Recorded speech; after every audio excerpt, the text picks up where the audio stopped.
दर्शन प्रेमियों को मेरा नमस्कार।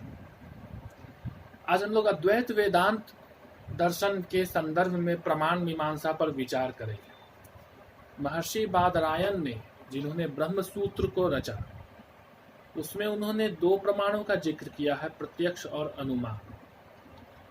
जैसा कि हम लोग पहले के वीडियोज में देखते रहे हैं, कई प्रमाणों की चर्चा हम लोग किए हैं। शब्द प्रमाण के बारे में पहले मीमांसा दर्शन के संदर्भ में हम लोग कर चुके हैं कि वो सेल्फ एविडेंट, अपना प्रमाण स्वयं हो तभी उसकी स्वतंत्र प्रामाणिकता का दावा किया जा सकता है। उसमें कुछ नवीनता हो, कोई नवीन ज्ञान की प्राप्ति, नॉवेल्टी होना चाहिए और सत्यता होना चाहिए। सत्य ज्ञान और नॉवेल कुछ नया हो, तब वो प्रमाण कहलाता है।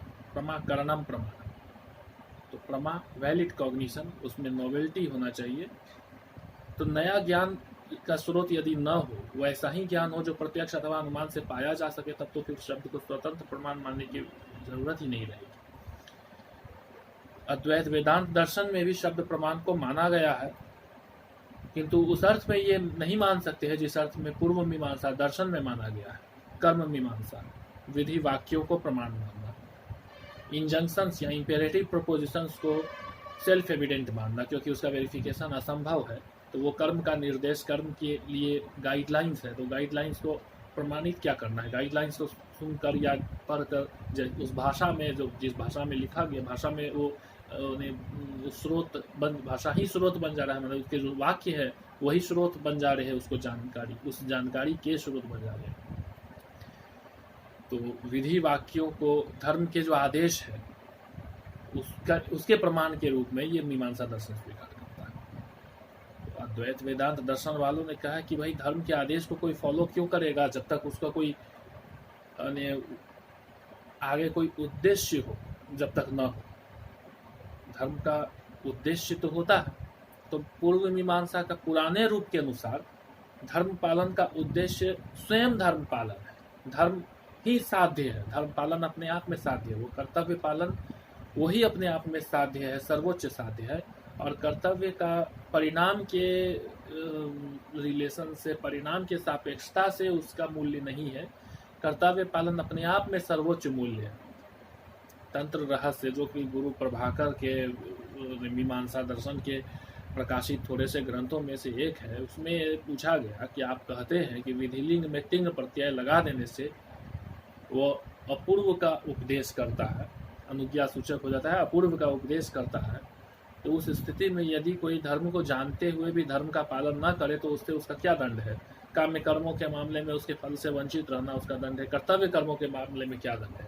तो कहे कि इस स्थिति में वेद के आदेश का उल्लंघन होगा, तो उससे क्या हुआ? तो यही उसका दंड है। तो ये उसका धर्म का आदेश न मानना या न पालन करना, ये अपना दंड स्वयं कैसे हो सकता है? तो कहे कि इस प्रश्न का उत्तर वे शिष्ट लोग देंगे जो धर्म पालन करने वालों की प्रशंसा तथा अधर्म पर चलने वालों की निंदा करते हैं, अथवा स्वयं अपना अंतःकरण देगा जो अधर्म के मार्ग पर चलने से, धर्म पालन न करने से स्वयं को दोषी अनुभव करेगा। तो धर्म पालन ही सर्वोच्च साध्य है, वो स्वयं वही उसका कोई परिणाम या सोच कर नहीं। तो धर्म की व्याख्या करे तो कैसे? धर्म क्या है ये कैसे जाने?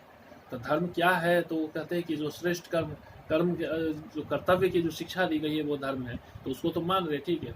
लेकिन अब ये कुमारिल भट्ट ने इस पर मार्ग प्रशस्त किया कि धर्म भी जब तक श्रेष्ठ उद्देश्य को नहीं, उसके कोई आदेश हो, उसका कोई श्रेष्ठ उद्देश्य जब तक नहीं हो, कोई करना भी नहीं चाहेगा। और इसी पर अद्वैत वेदांत दर्शन कुमारिल भट्ट को ही लेकर चलते हैं। कुमारिल भट्ट को व्यवहारिक मामलों में कुमारिल भट्ट को वो प्रमाण मानते हैं।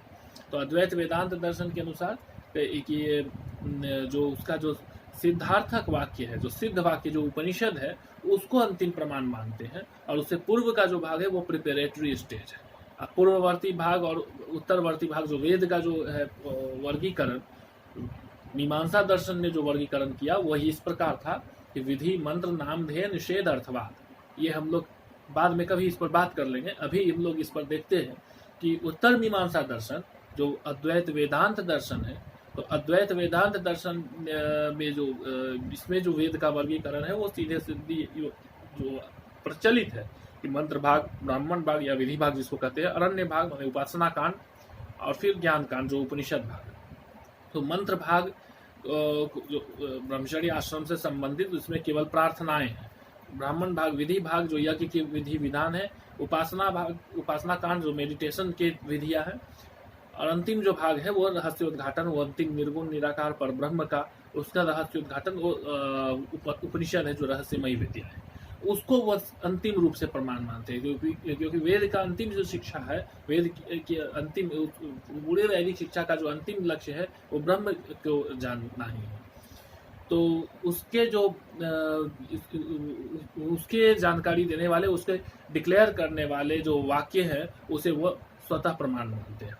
अब ये अपना प्रमाण स्वयं कैसे है, ये अपने आप में वेरीफाइड, ये आत्म प्राकट्य, अपने आप को व्यक्त करना, शब्दों में व्यक्त करना, परमात्मा या ब्रह्म अपने को शब्दों में व्यक्त करना है। तो इस पर अब आगे भामती मत भी है वाचस्पति मिश्र का, और विवरण मत है सुरेश्वराचार्य जी का। हम लोग आगे के वीडियोज में इस पर चर्चा करेंगे। तब तक के लिए धन्यवाद।